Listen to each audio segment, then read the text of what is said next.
अब ये जानते हैं कि आखिर कैसे ये पत्थर के निशान सिर्फ ऐतिहासिक अवशेष बनकर नहीं रह गए, बल्कि लोगों की आस्था और संस्कृति का एक अटूट हिस्सा बन गए। इन पदचिन्हों की पूजा आज भी एक जीती जागती परंपरा है।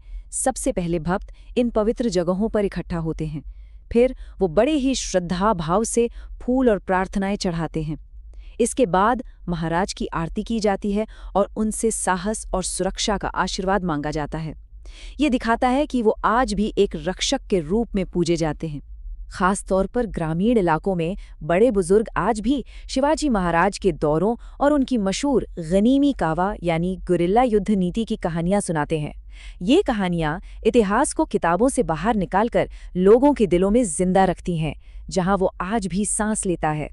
तो सवाल ये उठता है कि इतिहास के पन्नों और लोगों के दिलों में बसी आस्था के बीच हम इस विरासत को आखिर कैसे समझें?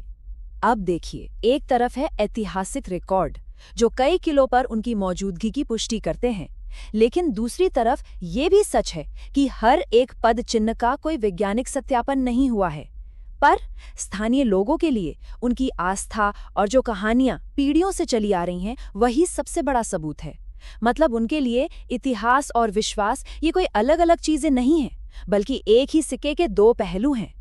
तो आखिर में आइए इन पद चिन्हों के उस गहरे अर्थ को समझें जो पत्थरों से कहीं ज्यादा कीमती है।